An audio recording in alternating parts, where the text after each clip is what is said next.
enlazando con la polémica de la que hablábamos esta mañana, quiero aclarar que en mi trabajo he ido hilvanando diferentes ideas que he dejado, que creo que he considerado importantes, dejando hablar a diferentes protagonistas, fundamentalmente de nuestro entorno occidental. Claro, lógicamente este trabajo se completaría con un análisis de estos elementos. Esta mañana el profesor Martínez Montaver lo ha hecho en cuanto al andaluz, pero también sería interesante otros elementos como Occidente, como el cristianismo, desde un punto de vista árabe. Como decía, voy a dejar hablar a diferentes protagonistas. Unos son anónimos y otros son reputadas autoridades, figuras y voces importantes de la intelectualidad, fundamentalmente en nuestro país, pero también algunas de la vida política. Y voy a comenzar precisamente con algún alumno, que son los anónimos, de la Universidad de Cádiz, que respondía de la siguiente forma al porqué de su interés por los estudios árabes e islámicos al inicio de curso, en cuestionarios que le he pasado entre el año 1996 y el año 2009, antes de comenzar a estudiar la carrera y de decir nada que pudiera influir en su respuesta. Entonces decía, por ejemplo, una persona: siempre me han gustado los idiomas y aprender de otras culturas. En el caso de la árabe, encima es una cultura que tenemos tan cerca y que desconocemos todo sobre ella. En cualquier caso, somos parte de esa cultura, de esa civilización. En nuestro vocabulario persisten palabras que derivan del árabe, nuestra pastelería, nuestras comidas, etc. En fin, realmente me parece una pena no tener por lo menos un mínimo conocimiento. Esta es una respuesta del curso 2006-2007. Podría aportar muchos fragmentos de las contestaciones de los alumnos que abundan en este sentido y que apuntan a interesantes y maduras consideraciones. Voy a leer algún otro significativo. Por ejemplo, otra persona decía: encuentro al menos 3 motivos que me empujan a interesarme por la lengua árabe. Primero, creo que es innegable que existe cierto exotismo en todo lo que rodea al mundo árabe, que me atrae. Segundo, porque pocos en mi campo laboral se interesan por esta lengua. Y esto podría implicar, siendo optimista, que yo pudiera optar por vacantes en las que muy pocos compañeros de mi trabajo ni tan siquiera se podrían plantear. Tercero, porque viviendo en Cádiz, siendo andaluz y curioso de mis raíces, posiblemente hacer filología árabe me ayuda a entenderlas más ampliamente. Lógicamente intuimos que se trata de una persona que trabaja en la ESO o en el bachillerato. Este era un alumno del 97-98. Otro del mismo curso decía: estudiar árabe como complemento de formación. Me siento además a gusto dentro de la cultura árabe. Por supuesto la conozco poco y no la veo tan lejana como normalmente se piensa, sino todo lo contrario. Estoy licenciada en Geografía e Historia y precisamente al mundo árabe se le discrimina en cierto modo. Se toca muy poco a lo largo de la carrera. Otra persona en el 2006-2007 decía: me gustan mucho los idiomas y el árabe me resulta una lengua muy atractiva. El mundo árabe adquiere cada día más importancia y por fin empezamos a interesarnos más por él. No obstante, nos lo pintan de manera poco acertada, como si árabe fuera sinónimo de terrorista, asesino o retrógrado. 2006-2007. Años atrás, en el 97-98, decía otra persona: parte de mi familia permaneció en Marruecos durante el periodo colonial español. A raíz de esto se creó un fuerte lazo entre mi familia y la cultura árabe.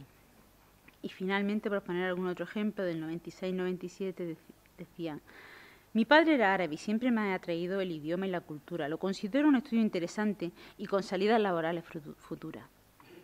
Como podemos ver en esta respuesta al porqué de su interés por nuestros estudios, hay motivos variados, desde los meramente exóticos a los orígenes familiares, pasando por el interés lingüístico y cultural, la inmigración, pero hay cierta insistencia en nuestro pasado histórico. Y es que en la historia de España lo árabe islámico ha formado parte desde el 711, sin lugar a dudas, y buen número de los alumnos que asisten a nuestra aula son personas informadas, concienciadas de la importancia de su legado cultural. Pero lamentablemente no se trata de que hayan estudiado mucho del pasado andalusí en la enseñanza media o en la universidad. Todo lo contrario, como alguno decía, sino que han buscado la información por otros medios y precisamente por eso se acercan, porque quieren completarla. Como todos sabemos, hablar del andaluz es hablar de una amplia parte de la península ibérica, es hablar de la historia de la literatura, de la cultura, de un largo periodo de más de 8 siglos, de casi 8 siglos en nuestro país, que tuvo momentos de gran esplendor y también de dolor.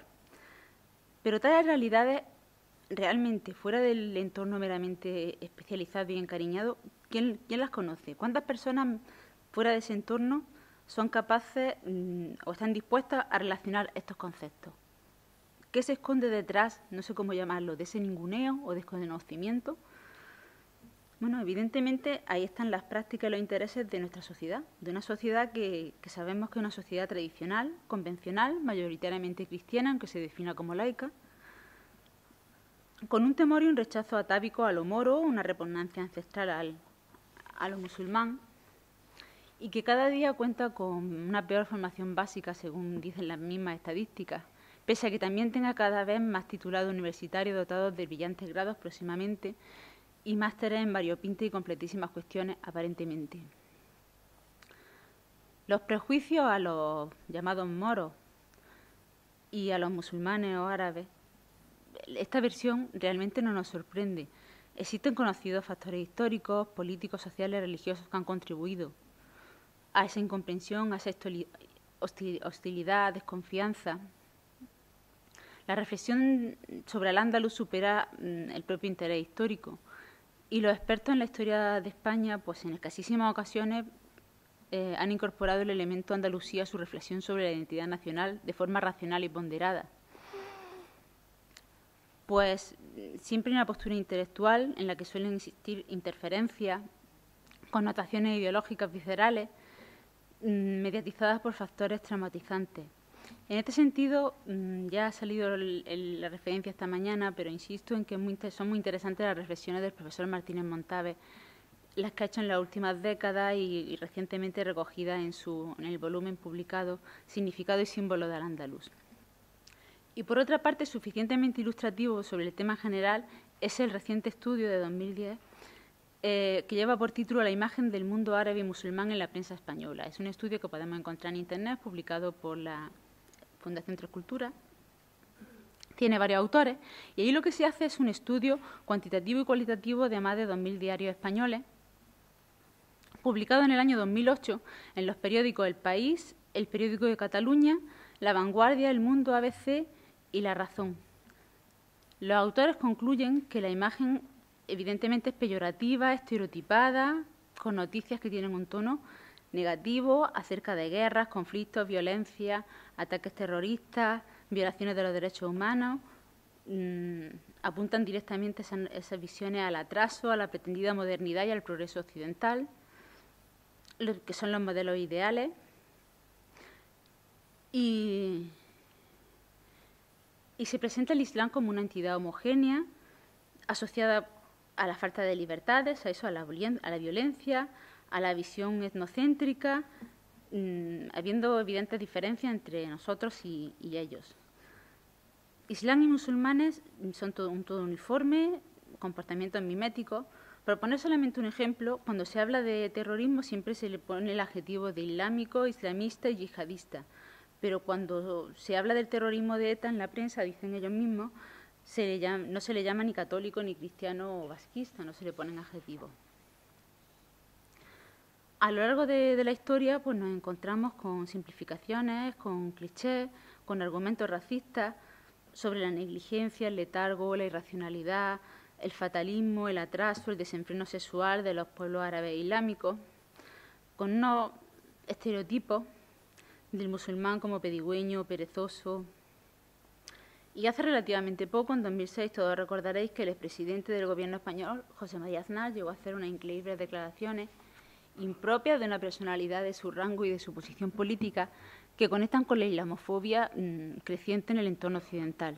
Entre otras lindezas, en una de sus ya célebres conferencias en los Estados Unidos dijo, y leo sus palabras: «Estamos en tiempos de guerra. ¿Son ellos o nosotros? Occidente no atacó al Islam, sino que nos atacaron ellos. ¿Son ellos o nosotros? O bien una victoria de ellos sobre nosotros, o nosotros acabamos con ellos.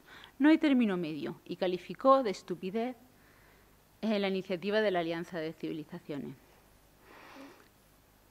El Islam, por otra parte, como todos sabemos, está estrechamente relacionado con la lengua árabe, que es la portadora de la cultura árabe islámica. Pero, claro, el conocimiento que en Occidente existe de ese Islam dista mucho de haber llegado a través de un acercamiento a la lengua que ha conformado este pensamiento.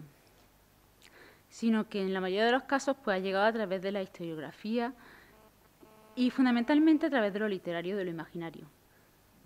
La idea del árabe y del musulmán entre los escritores españoles tiene que ver, como Juan Goytisolo expuso, con nuestro contexto histórico. El escritor decía: el puesto central que ocupa el Islam en la escenografía mental hispana no puede escapar a la atención de ningún observador, incluso superficial, de nuestra literatura. Temido, envidiado, combatido, denostado, el musulmán sarraceno, morisco, turco o marroquí alimenta desde hace 10 siglos leyendas y fantasía, motiva cantares y poemas, protagoniza dramas y novelas, estimula poderosamente los mecanismos de nuestra imaginación. Su fascinación ininterrumpida en los escritores españoles obedece, claro está, a un conjunto de circunstancias históricas. A lo largo de la literatura, de la historia de la literatura española, la relación con los moros ha ido evolucionando, cambiando, redefiniéndose, según las circunstancias, simpatía, antipatía, moda, pero la imagen general que queda es de denigración y de agravio. No han dejado de ser un tema recurrente y uno de sus máximos exponentes pues precisamente es Juan Goytisolo, que recordaba en un conocido trabajo suyo sobre la cara y la cruz de lo moro en la literatura española, que no debe extrañarnos encontrar la celebración o el ensalzamiento del enemigo vencido literariamente, pues se trata de un fenómeno compensatorio estudiado por la sociología. Entre los exploradores y amantes de lo árabe y lo andalusí, o lo hispano-andalusí, encontramos grandes figuras de la cultura contemporánea, como Blas Infante, el historiador Américo Castro, Antonio Gala, o Fernando Quiñones, o un cantador de primera fila recientemente fallecido granadino como Enrique Morente, entre un relativamente largo etcétera. Y es interesante destacar que hasta el historiador Claudio Sánchez Albornoz, quien, pese a que en su discurso científico se detecta una clarísima opinión crítica contra lo árabe, lo andalusí y lo islámico, se entretuvo con cierto cariño en escribir una novelita titulada Vengan mar de Sevilla, una tragedia en la España de los Taifas en el año 72, en la que se detecta cierto apego por lo andalusí. Y llegó a decir entonces, en el 72, se parte de una injustificada concepción peyorativa de la civilización árabe y de la hipótesis errónea de su ineficacia en el surgir de la nuestra. La falsedad de estas dos suposiciones a priorísticas es ya evidente y cada día se hacen más notorias la magnitud del legado del Islam al mundo moderno y la importancia de su papel a través de España especialmente en la formación de la cultura europea moderna. Urge por ello que aumente el número de los estudiosos de árabe. Es ingente el caudal de producción científica, filosófica, literaria e histórica en lengua arábiga que está por traducir e incluso por leer. Y el árabe no es además una habla muerta, sino que en el mismo árabe literario de siempre siguen escribiendo millones de hombres cuyo ímpetu creador crece de día en día y a cuyo renacimiento han asistido los occidentales insensibles hasta ayer. Esto lo decía un año después de escribir esta novelita, en el año 73.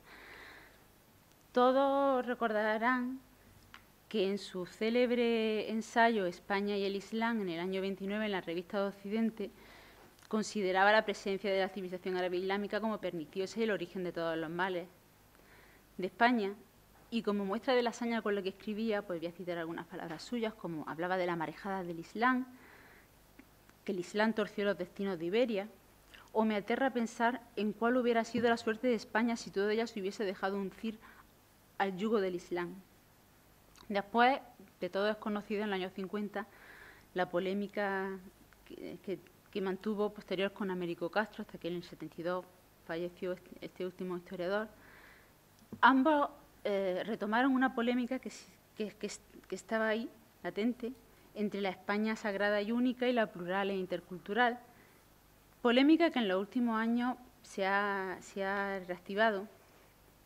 Y en la última década en concreto se ha vuelto a poner de moda enfrentar, y es el título de alguna obra que ya se ha hecho referencia esta mañana, Al-Ándalus contra España, o se premian ensayos sobre el inexistente Al-Ándalus, que precisamente recomiendan y siguen esta misma línea de Claudio Sánchez Albornoz.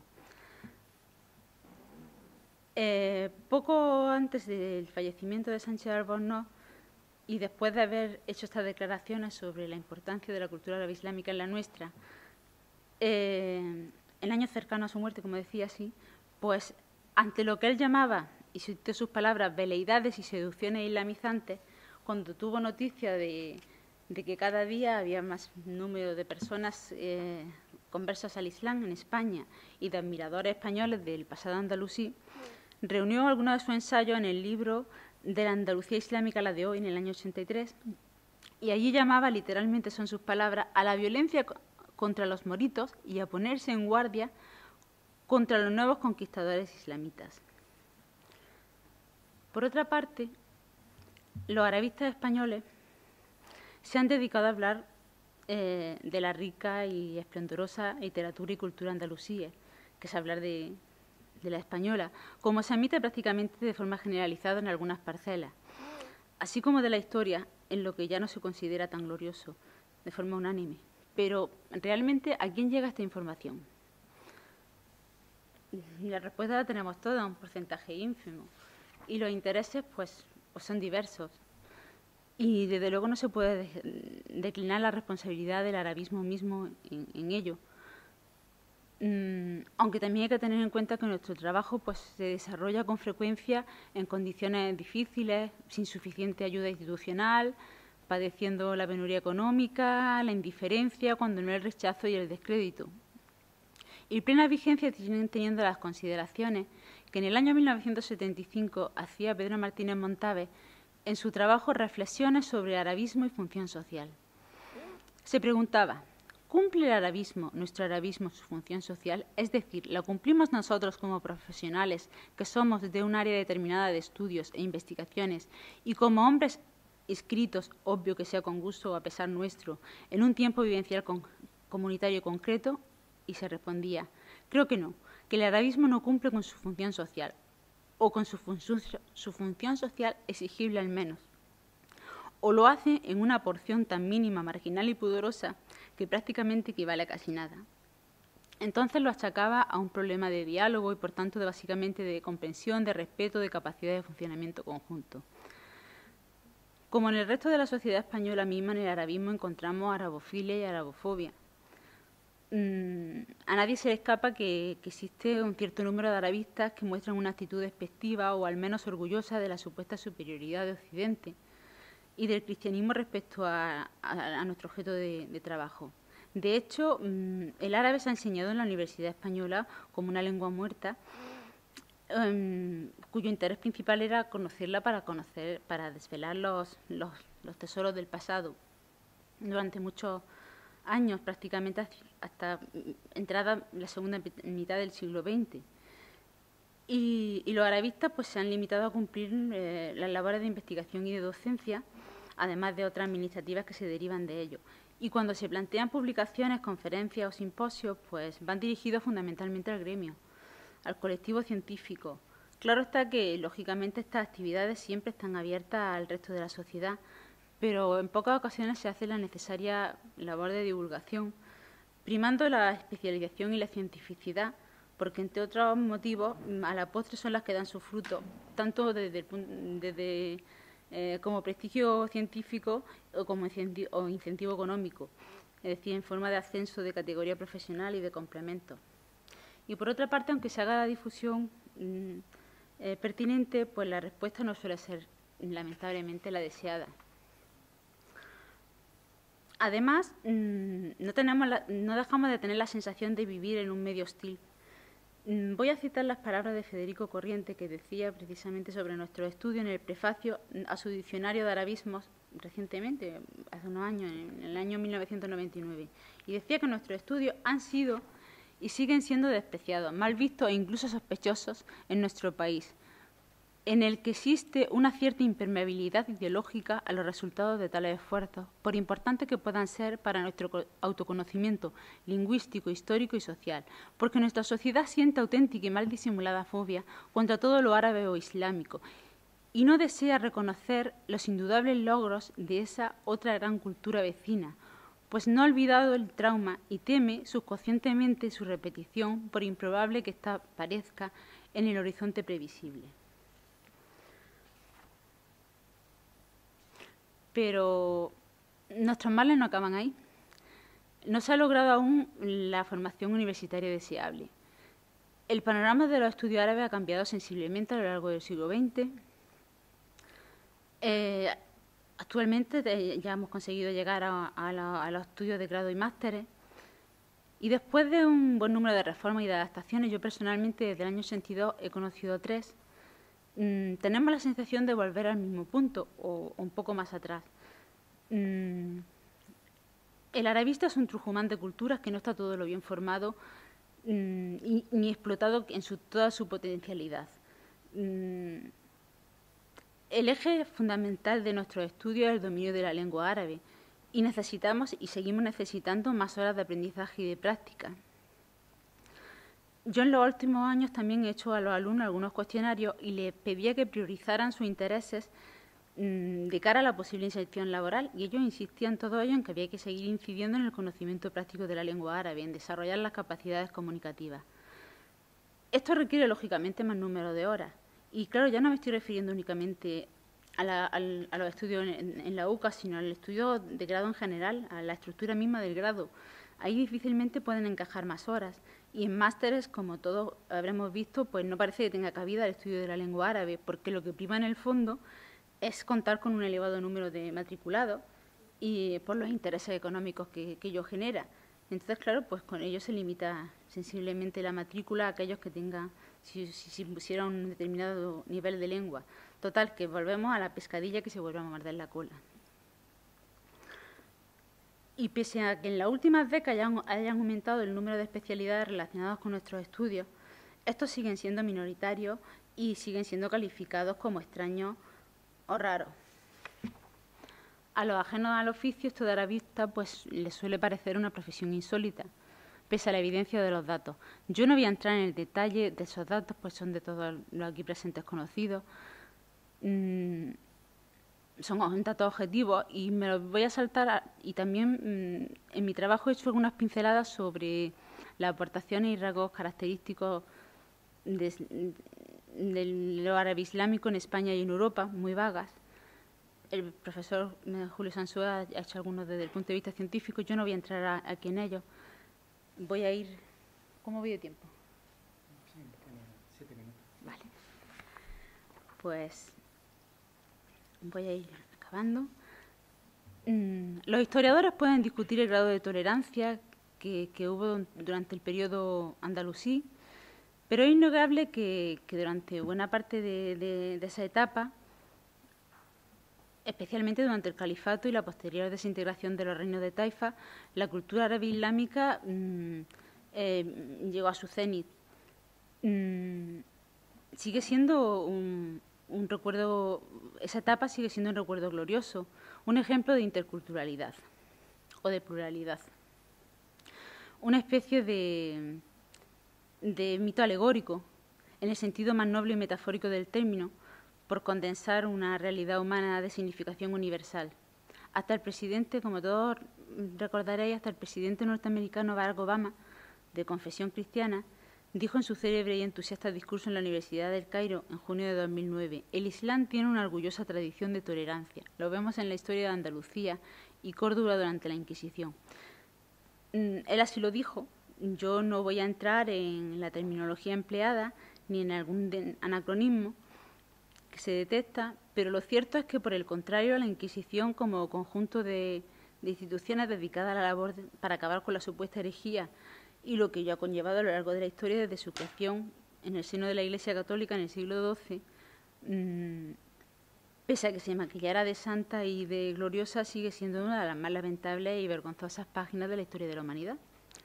Las pragmáticas de 1501, 2, 24, 1526 y 1567 no solo prohibieron las prácticas religiosas musulmanas, sino que la última llegó a prohibir el uso de la lengua hablada y escrita y la posesión de libros árabes de cualquier materia y cualidad que fuesen.